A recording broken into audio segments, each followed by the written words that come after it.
Welcome everybody to here today to our executive governance committee. First of all, you are on.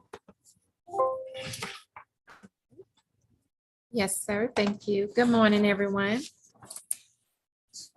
Director Adams, Director Lockett, Director Odell, Director Robinson. Present. Thank you. Director Emisser, Director Leggett,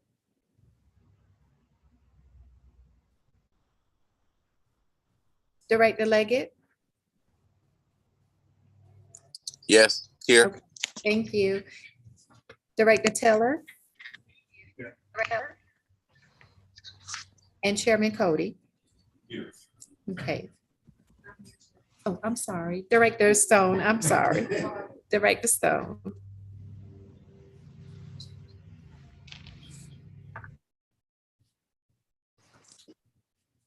Director, Chairman Cody, Director Adams, Director Lockett, Director Odell are not with us. Director Lockett will be running behind today. Welcome everybody here today. I think the CEO and staff will put this together for our refinance. Time we like to report to the committee.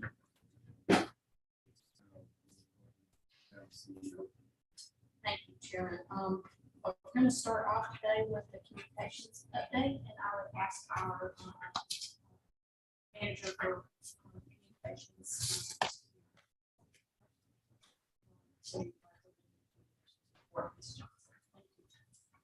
Start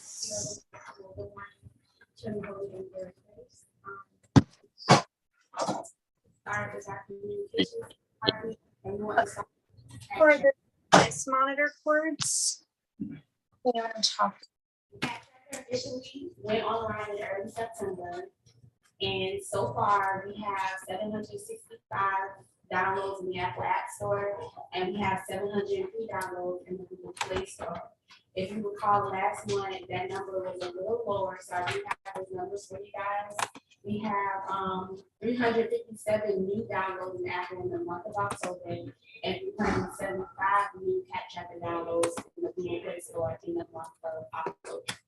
So in total, we have more than 1,400 downloads of our Cat Tracker so far, but we still want to push for more and more people to get this new great tool of tracking their bus.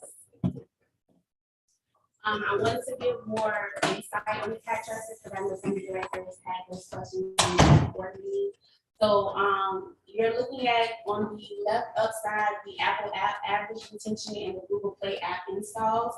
So the Apple app average retention shows how many times or the percentage of how many people after they download the first time come back and keep using. So we just have these numbers for you to kind of observe, and this is kind of what we want to push for when we say we want to push for more people to download and keep using it. And one of the ways to do that is by using social media, by going to the ITC and the bus shelters to let them know, hey, this is reliable. You guys can use this to see where your bus is at all times. The October cap on our service alerts. So right now we have a total subscribers of 703 subscribers for our RADCAT, which is for our specifically for our riders.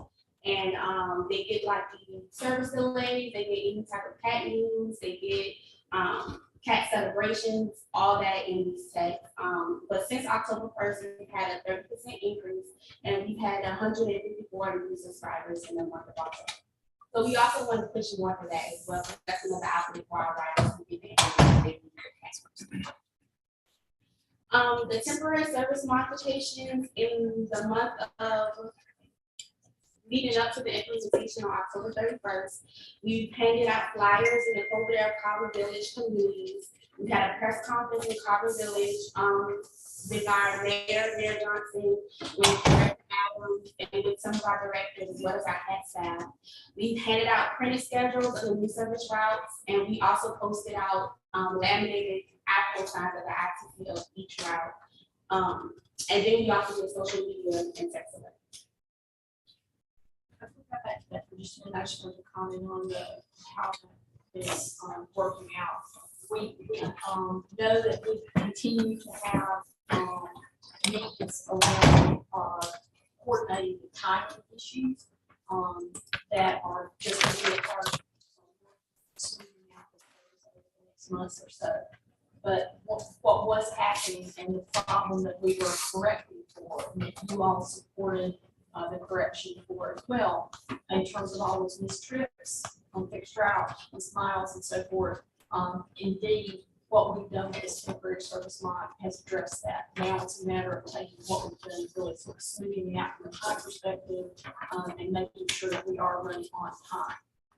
But we certainly are running from the perspective of missed trips and missed miles, we're running on time. But we are working closely with the community and all the comments that we're getting. And related to this, we got a meeting this evening. I think it's like a correct, with Johnson, where we'll be meeting with that neighborhood association. A group contingent here for the meeting. So, exciting times, but you all feel as good as we do about the fact that we did the right thing. We did it the right way, and that we are correcting for the significant issue we have around the lot. I also want to mention Pat in the news. Our media outlets continue to support Pat and continue to help Pat in communities with our brand. So we've been mentioned 51 newscasts in October between Fox 28, the JCL, the WFAG, the TLC, the Savannah Morning News, and the Savannah Tribune. Also, last month, you guys got this communication table with the temporary service modifications, but I also added another set for you guys just to see from last time and what we're still doing on what we have done so far. And we will continue to do more outreach of the temporary service modifications so everyone will know the changes and what we're doing here. The other thing that we're doing, it's not so much a communication thing, but to mention related to the service mods. Keep in mind, remember with the temporary service mods, even though the FTA regulatory requirements are different, we are extremely mindful of equity impacts, both positive and those that may be unintended consequences. We have established a baseline and are continuing to monitor the service modification over its entire life. We will be continuing to do that as well, so that in addition to all the communication activity around this, that the actual implementation impacts are also being fully reported and will be a part of how we consider what we do as we continue to hire that restore service. I mentioned to you in last week's snapshot, but I'll mention that also for the benefit of those who are listening to us today, is that just last Monday, we had 5 operators in training, 4 territories and 1 fixed route. So the notion of our focus on hiring the operators to get folks in here, to be able to get our service back to the levels of service that we had prior to service line is very much top of mind. At least 1 week's worth of progress on that. So I'm going to be sure. And before I end, I want to mention that the holiday season CAT is partnering with local organizations like United Way and others to do a Stuff with Us this year, where we will be donating toys to many organizations that have children that are in need. So that date is when we will be doing the bus tour for the organization is December 6th, but we would like for you guys, if possible, to help us give those donations, and those are due in by the week of November 20th. You unwrap some. Thank you very much. If I may, I know that local, let's say about the text messages. We actually substantially short, concise, to get the point. Service lines. Yes, yeah, they're very helpful. And Madison and I, we work on a best schedule to cover the whole entire day, every day of the week. So we hope that you guys are seeing that. Thank you. Thank you. Thank you so much for sharing that. The next committee is Service Delivery and Operations Committee. Dr. Tomasi. This is your first. It's my first one, so Ah, it's gonna be great.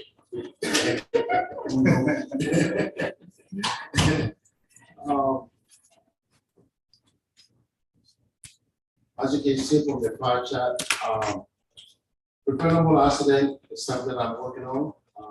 This month, the month of October, we have 78% preventable accident.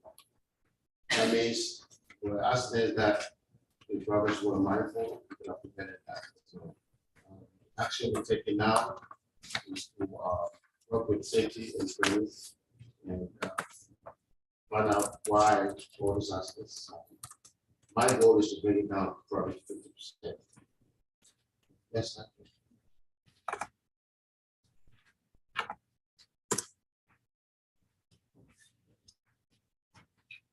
Training, this is good news here. So when I came on board, the training was 8 weeks. So it's not the duration of training from all my experience, but it's the quality of training. So I've changed that to 5 weeks. Moving forward, we were able to get 2 in training for patrol and 5 for paratransit. Now, I'd like to thank the board for putting that hourly rate. It's very happy. We campaigning, doing very aggressive recruitment. So every Friday, we're going to be having on-site recruitment. That means people walking by come in and they can interview them on the spot. The whole thing is that we're trying to get ourselves back. And what we need to do is basically find a way to get people in, train, and keep it in. So that's a good sign. That 2 are in training for patrol, 5 for paratransit. How much time do I have? I took all this, so I wouldn't get you up. Yeah, so some update here on the on-time performance. So OTP was a little bit better than last month, but not what I expect to be. As you can see, it was 58 compared to last month, 2%. So about 3.4% up. And with the new notification, next month report is going to get inside that everybody's coming to work. All routes are going out last month. So that update next month. Now the missed trips here, you can see that not run, we missed 2,287 missed trips as compared to last month. So that was a little high, 1.5%, which is not great. Like I said again, we are aggressively recruiting and with a new modification, all this is going down on our November report.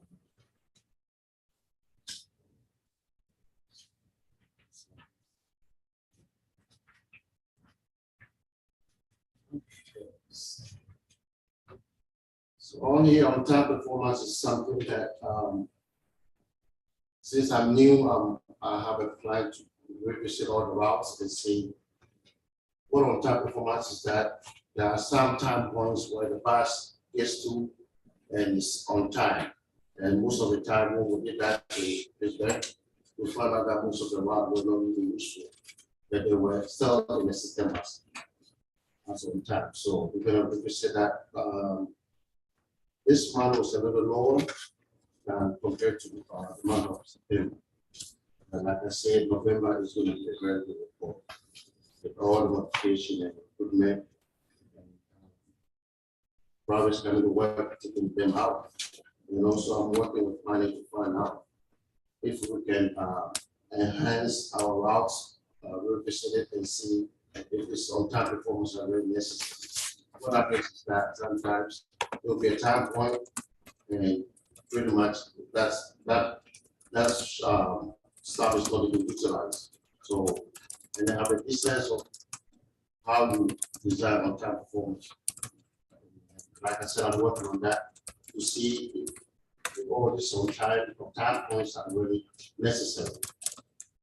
or not. And if you eliminate those times that are not necessary, you're gonna see that on-time performance will enhance and be much better. We're working with planning on that in the future. And I'm gonna update on that.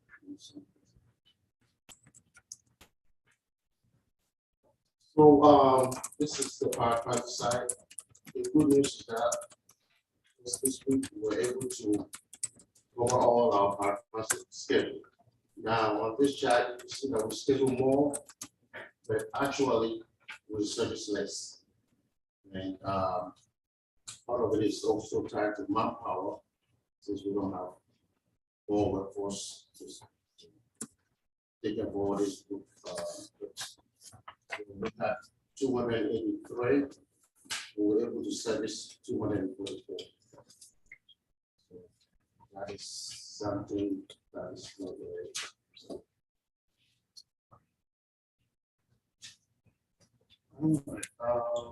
So the actuals and the schedule on this summary shows that we have more need and we service less. And again, it's still tied to the manpower.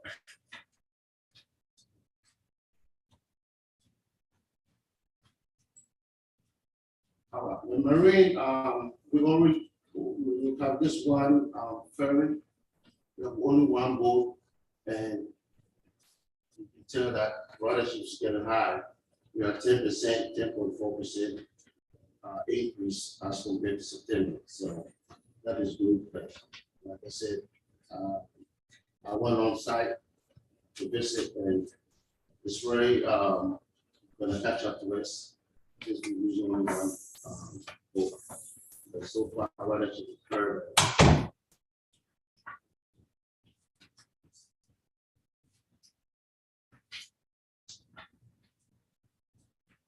On the maintenance side, as you might be aware, very soon, our vehicles are over the useful life.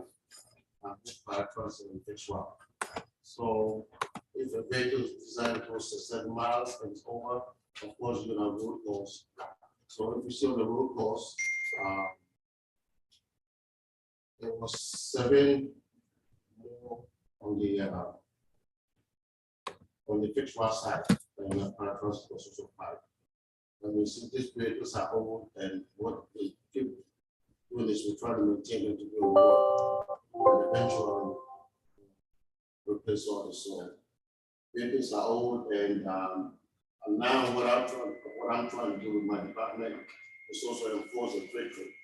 So if drivers are doing trade trips, they can pinpoint what is wrong before they take it outside. That would be the action plan we take. And besides the vehicle being old and being over useful life, we're gonna have some road costs for the future.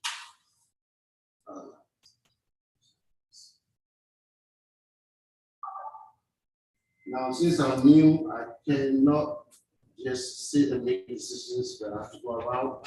As you can see from the pictures, I went everywhere. What I call it, listen, talk, to listen, find out what the problem is before I can even think about solving it. So it went very well. I had people who were so upfront to tell me what the issue is. And moving forward, I'm writing a report, my finding solutions, and strategy to the CEO on all these solutions. So it was a very good picture of me and John on the other side. People were very open to me, so they were very, very happy that I came on board, and they were able to share more ideas with me. So, it's my favorite slide here. So far, this update on my vision, we're able to increase the hourly rate by the board's approval. So that is very tempting. It makes it very competitive to recruit. It was 17 for fixed route and 14 for paraphrasing, moving to 20 and 15. So that is very happiness. This Friday, we're going to have a job fair, what I call in-house recruitment. People passing by to come in, and as we advertise that our rate has gone up, we are now very competitive. the hope is that we can fill out all the space, with our workforce, so we can do back normal. The training, when I came in, it was 8 weeks, which was too lengthy. I said I'm the training manager to find out why was it 8 weeks, and what was going on is that you will have a transit and fixed route, and then you schedule them differently. So what I did is I put all of them in a classroom, just so that my policies and all that classroom setting was not necessary to prolong it. So we streamlined that to 5 weeks. And this is the things that we need people to come and get trained and get our workforce so we have our buses go out. There was no any sense of working that. So it's not 5 weeks, effective October 31st. The age requirement was also another issue. Like I've been around for so many transit companies. It's always 18 for paratransit, 21 for fixed route. Here, we can only bring people 23. So that was something that I wanted to be very competitive. If we can hire them, yes, we go to another company and hire them. And that was another. So we're working with the insurance company and trying to reduce the 23 to 20.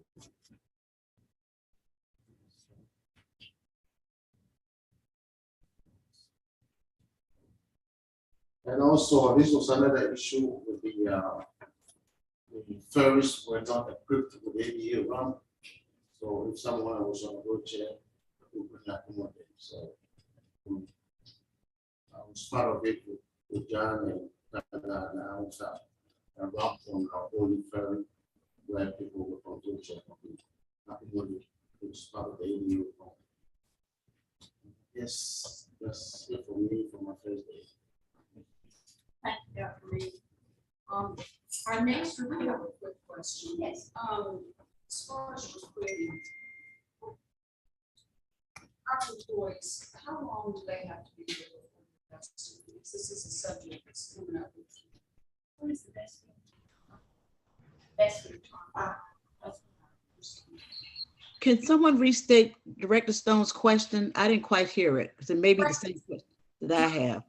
Director Stone asked what was the vesting period for our employees here as a part of thinking through recruitment and so forth, and the answer to that was 5 years, Director Robinson. What is vesting? Which means your contributions to the retirement system, You become become eligible eligible for for pension. Like a lot of good stuff happens. Or, and healthcare, y'all get healthcare under vesting. Yes. Yes. So in other words, all of the benefits. And the reason I'm bringing that up, this has been brought to the county's attention. We are currently at 10 years. And we're looking at other entities to see whether it's private business or government to see what that threshold is as far as recruitment. And I find it a little bit kind of odd that if you lower for them to be vested, because you want them to stay, you kind of shoot yourself in the foot because you're saying, we'll vest you at 5 years rather than 10 years. Well, what is the incentive to stay? So I don't know, but I'm trying to get my arms around, what is an appropriate time frame. But if y'all are currently at 5, I wasn't sure whether you were 5 or 10. Category transit, of course, that's an area that we are going to look into because our colleagues, benefits as it relates to retirement is really high. So we are going to be, this was a commitment, with union negotiations last year to advance that component of our benefit package. How PAC does it is our percentage of union 5 years, if they can 25%, no, 2 years, they can with 25%, but you can only get 100% of what the company has put in, and your contributions may be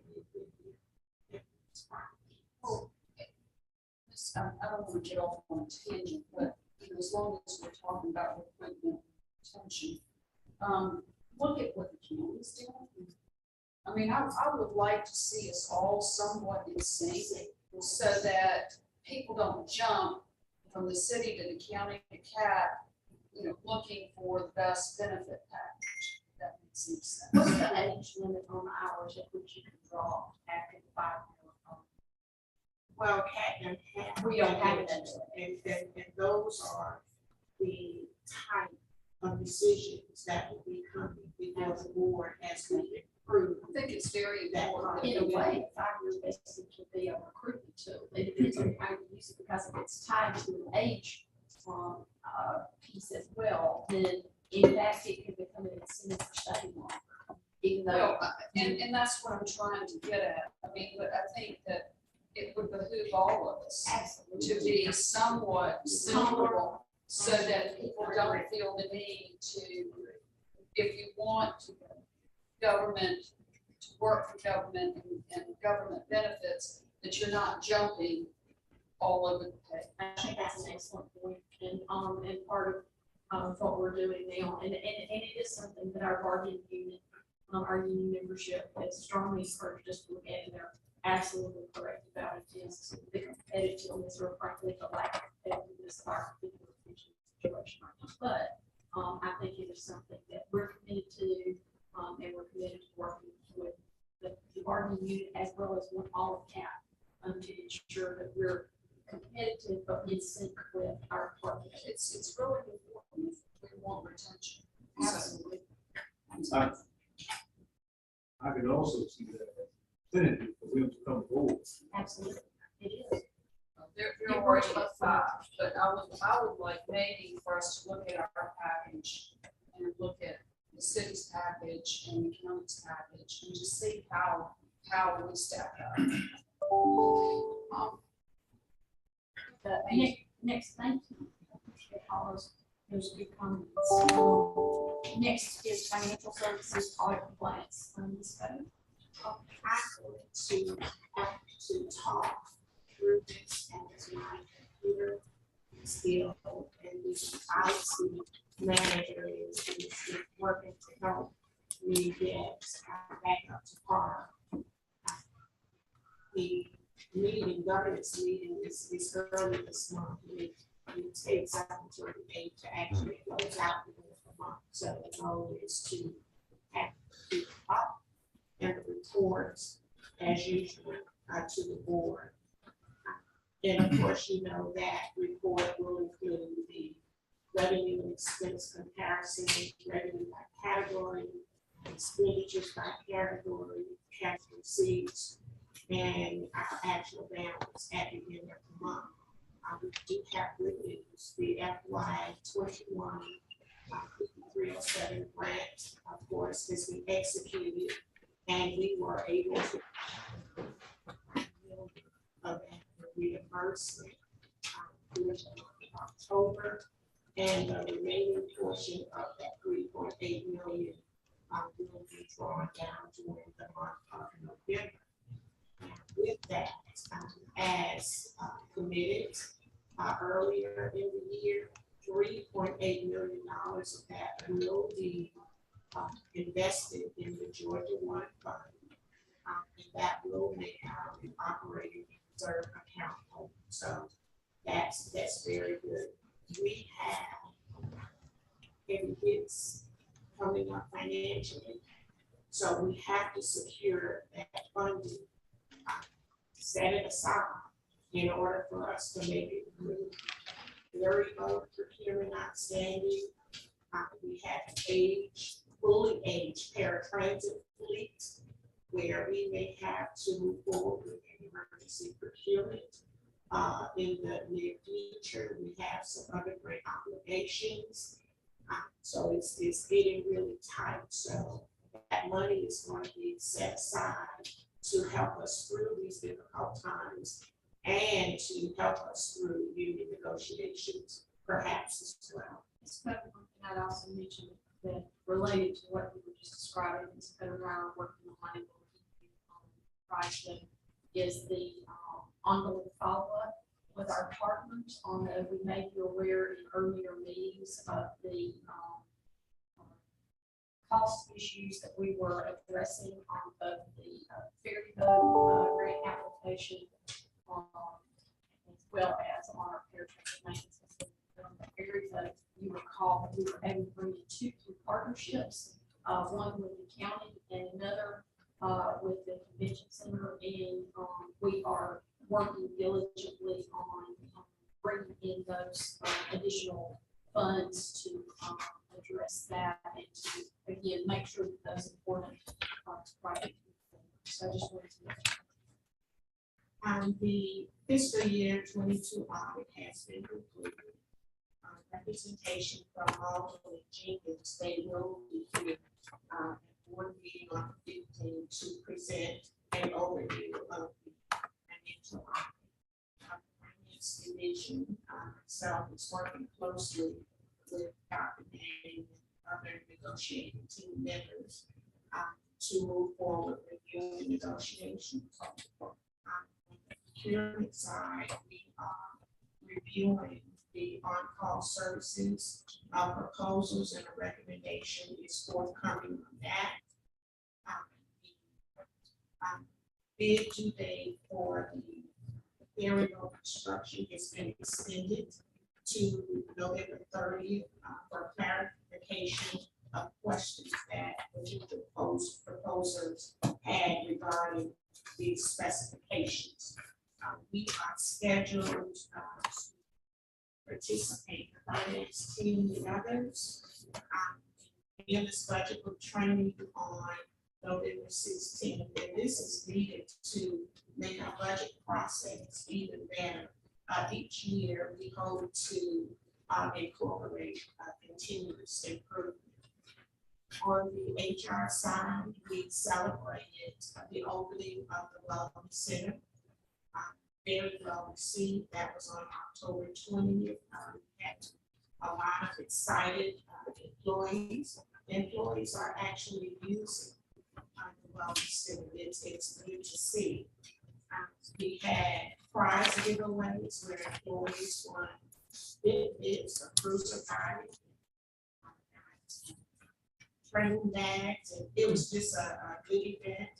There were vendors on site, our insurance carriers to answer questions and gain clarification to employees. So that was really exciting for Chatham Area Transit. The next steps will be implementing monthly themes to promote employee health and wellness, and we'll be scheduling lunch and learn sessions, not only about the physical and mental health, but we'll also be incorporating how to budget your money, finance health, those kinds of things. So very excited about that. And we'll be tracking participation in wellness and health, because as we renegotiate our healthcare contracts, employees that participate in wellness, we are moving towards them receiving lower premiums than those who don't participate. Our HR metrics during the month of October, we received 31 applications, 32 interviews were held, 8 offers were made, and we had a class to start on October 31st. Dr. Manning spoke about that with paratransit drivers and bus operators. We had, of course, we welcomed Dr. Manning on board in October, a new human resources generalist in October, a procurement specialist in October as well to support the administrative functions of Chatham area. And that's a brief overview. And as I said, once my computer is launched, the packet with the complete report will be presented, hopefully, either today. Thank you very much, Ms. Burr. Appreciate that report. planning and infrastructure development update. I'm gonna ask Ashley to walk through this, and then there'll be a few of these items that I'll comment on.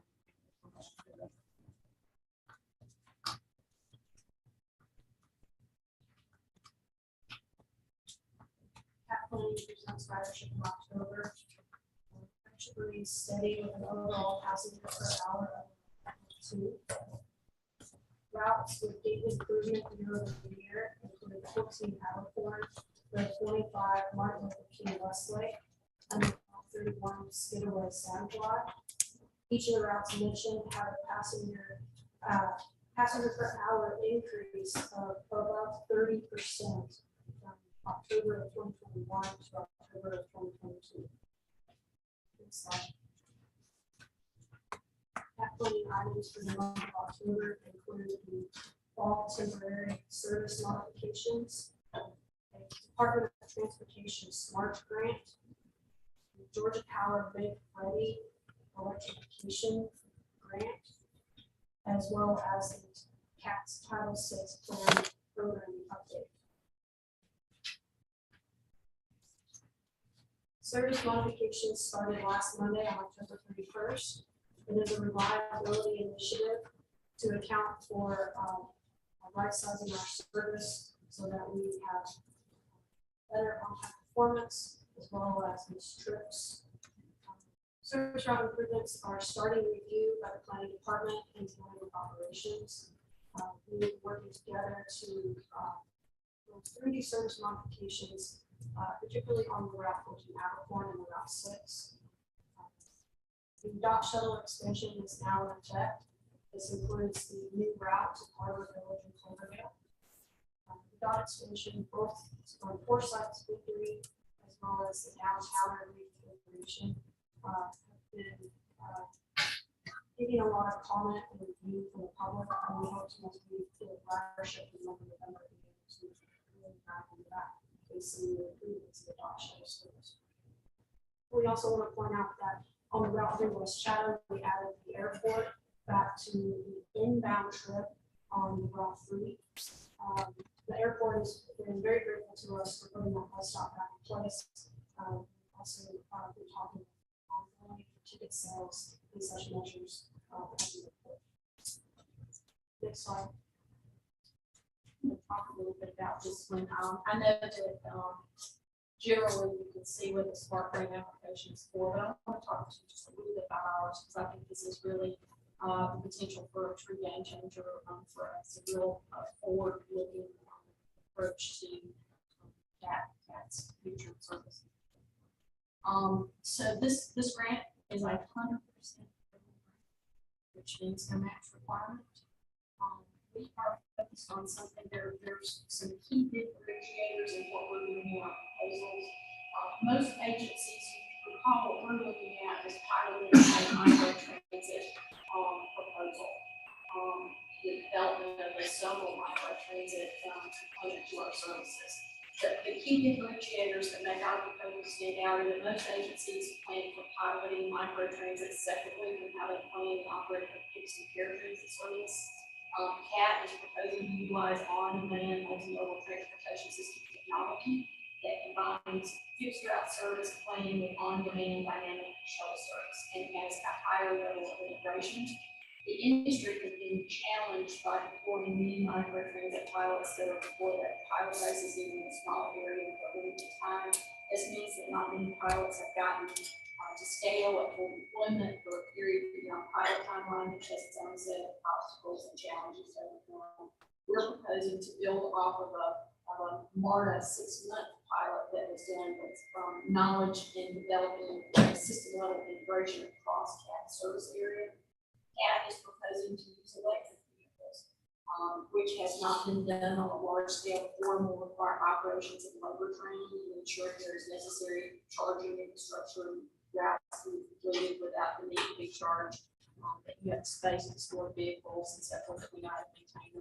Again, that's the very purpose of this grant application, is to be able to develop a concept, pilot, and to test in a way that informs the entire industry and offers opportunity for success.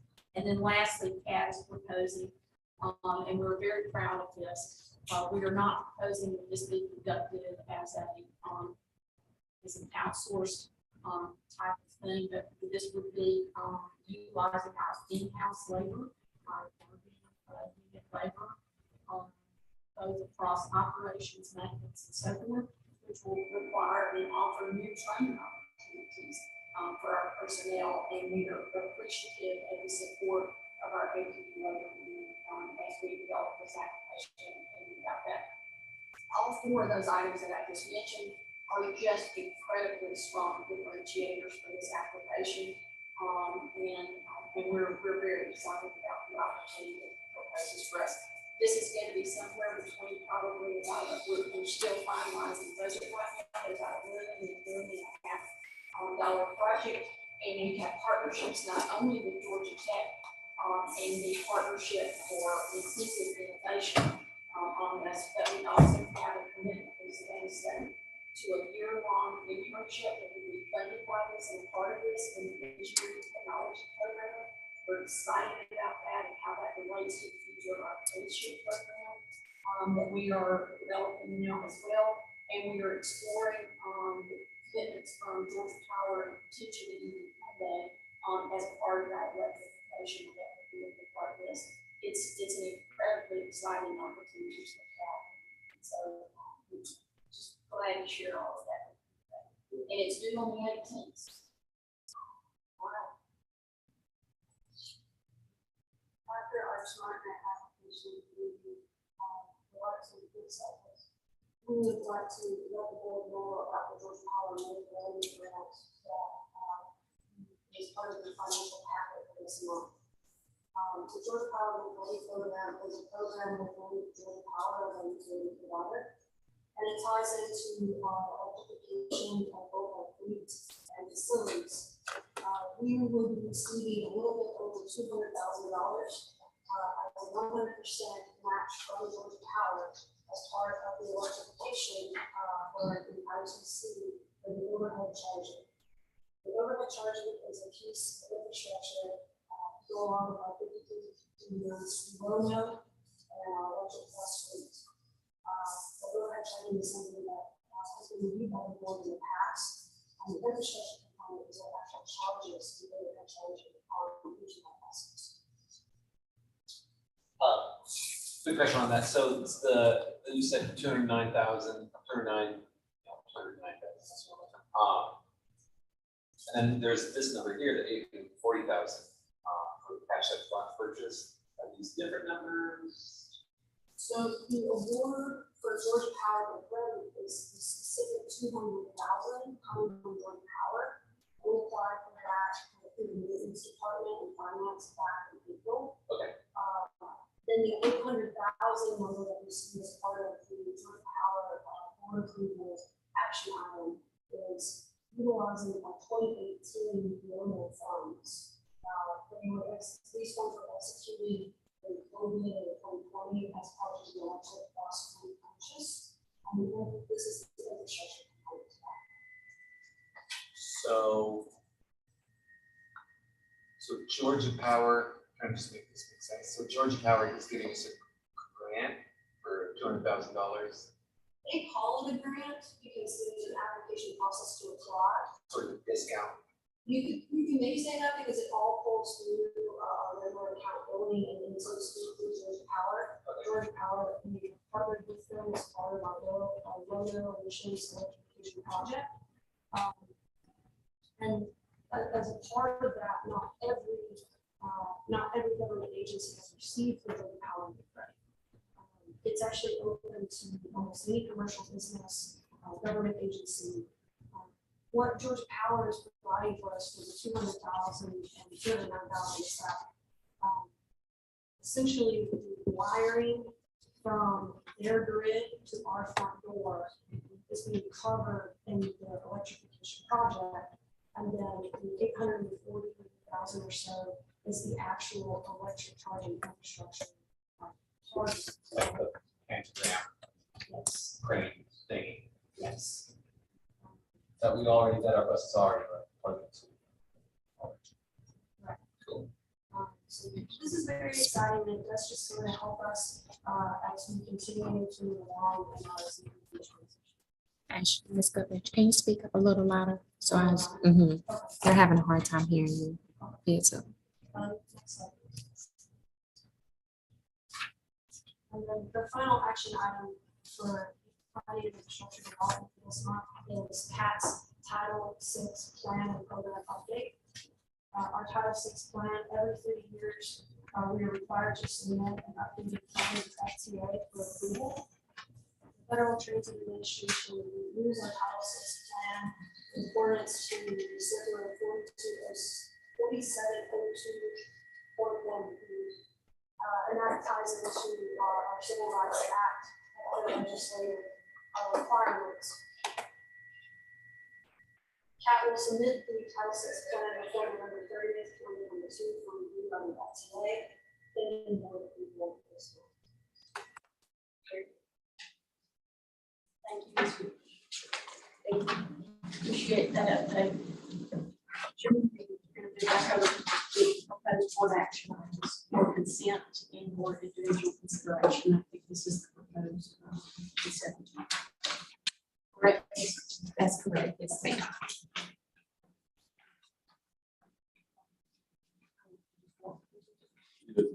Okay. So on the proposed board action items for consent, we don't have anything on the service delivery operational committee. On the financial services audit compliance committee, the Clever Devices database services, the Georgia Power ITC charging station infrastructure, and the executive recruitment change order are all on there. Are there any questions or comments on any of those particular items for Ms. Cutter or myself? In the Clever Device database services, they talk about a board.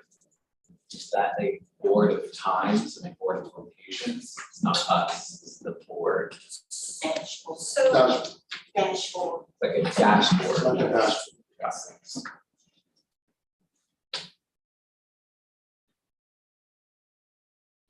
Under planning and infrastructure development, again, these are proposed for consent, is the SMART grant application submission, which we just reviewed, as well as the Title VI program, again, part of the information just presented. And then under the executive governance committee is the 2023 state legislative agenda, which we reviewed with the board at the last meeting. That includes the 4 principal legislative priorities for 2023. The Georgia Transit Trust Fund, which is a capital opportunity for us, the Georgia Transportation Trust Fund, which is a capital maintenance and operations opportunity for us, the Go Transit bond funding, and then the GTIP grant program, which is we're asking for transit to be made eligible. You also may recall hearing this week that the speaker, Speaker Ralston, has announced that he will not be seeking the speakership moving forward due to some health considerations. So that means that there's going to be a lot of activity and change around that.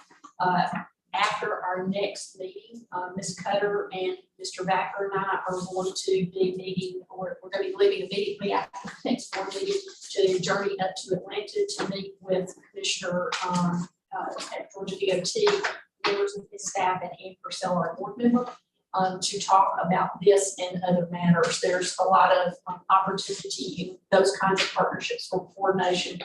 And then we're also keeping our eye on and working both with Mr. Kingston and Mr. Backer with regard to all those leadership changes that are going to be occurring and how that impacts us in terms of our particular targets for improved recurring revenue sources here, which is absolutely, I'll say it one more time, absolutely essential for us in terms of how we are able to move forward toward the certainty of CAT's future. So those are all of the items that would be considered for the proposed consent agenda. Are there any other comments or questions on any of those? I was, what did you say that was, what was the last thing you said? The GTIP. Oh, I said that these things are absolutely necessary. Okay. For our future. We have got to develop other reliable and recurring funding sources. We enjoy a tremendous amount of support from Chatham County and the city of Savannah and from other partners here in the area, and the transit tax and so forth. But the notion of what our future is going to require enhanced funding sources and not grant funding sources per se, where competitive grants, although those are important for oftentimes for project implementation. Smart grants, a good example of that. But the notion that we have a recurring funding stream, particularly on the operations side, you know, one of the things that the transit industry, I think, suffers with, but it's true across all of the transportation industry, is everybody loves to give out capital funding. You know, but we need operations funding and we need reliable operations funding. And so the notion that at least one of these is actually a target for that. That's the one called the Georgia Transportation Trust Fund. And we have actually, we feel very optimistic about both the Georgia Transit Trust Fund, which is capital, the Georgia, with that, you may recall that the Georgia Transit Trust Fund is the one that comes out of the Rock Hill. It's oftentimes referred to as the Rock Hill fee. So that one plus the hotel motel tax fee that comes out of the Georgia Transportation Trust Fund, that's the one that has some operations. The Go Transit funding is a state bond program that has been used a couple of times, several times, and we've just never participated in it, but it is one that might be really useful in terms of our water ferry service and its ties to you know, the Savannah Convention Center, the state property and so forth. And then on the Georgia Transportation Infrastructure Bank, we think that one is really is an opportunity for us. Again, it's a grant program, it's a competitive grant program, so it wouldn't be a recurring funding source. But up until, and it's for very targeted uses, generally small grants of $1 million or less, or loans of $2 million or less. But what it has done in the past is it is a program that is limited right now to things that are motor fuel tax eligible. And so what we're proposing is there was a project that was funded in Atlanta recently, and it was for a transit project, but it was a bus rapid transit project. And so there's a highway component to it, a roadway component to a bus rapid transit project, which is motor fuel tax eligible. So that's what was funded in the program. So it's like a transit project got funded, but only under the component that was eligible under motor fuel tax. What we're proposing is that because there are those kinds of opportunities, maybe it's transit signal preemption, which is a part of roadway infrastructure, as an example.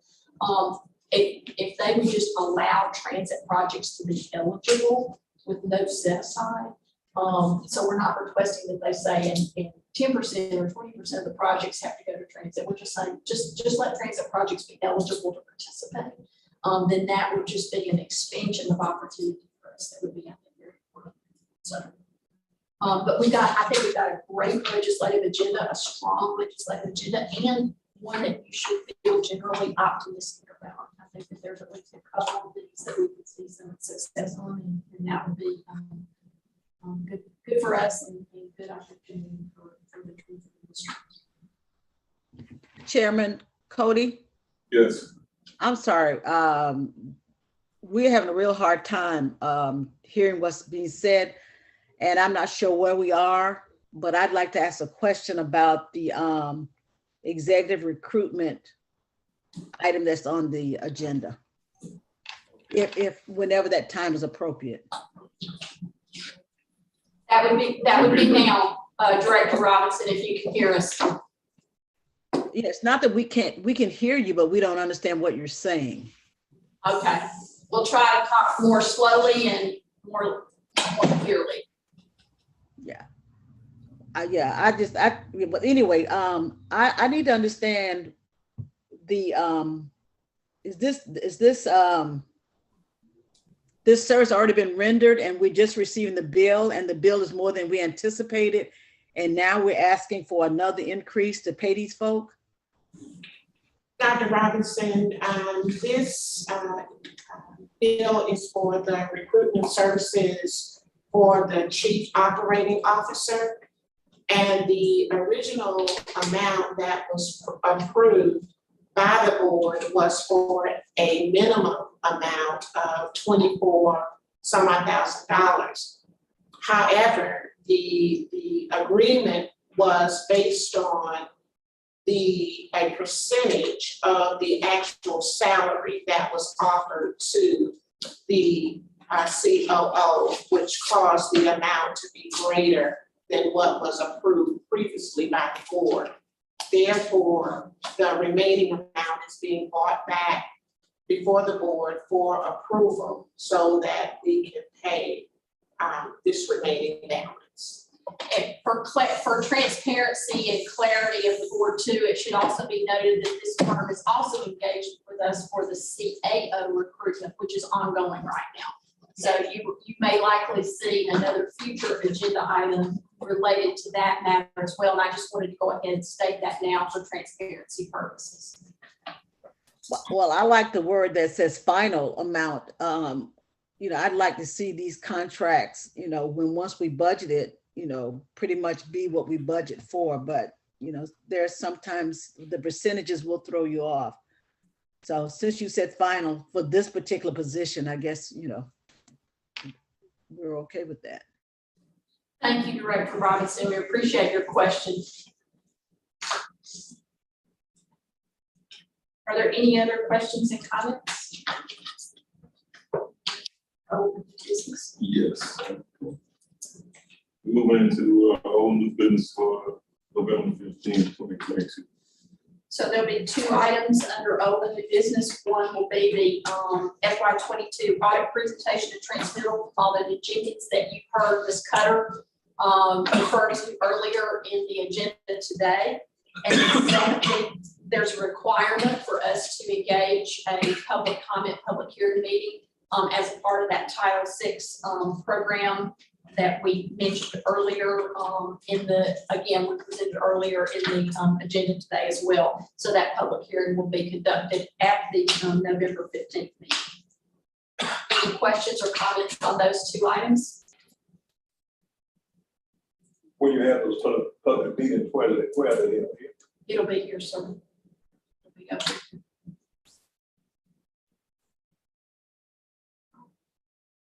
Thank you, ma'am. Yes, sir. All right. First of all, I'd like to thank all of our staff. Ms. Harriet Johnson for communications update.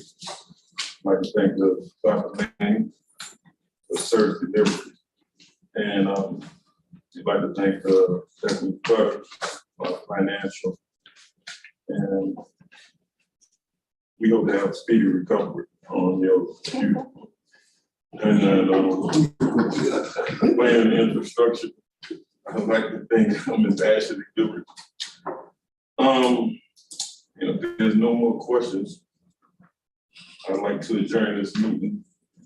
Next meeting, next board meeting will be on November the 15th. Look forward to seeing everybody there. Thank you.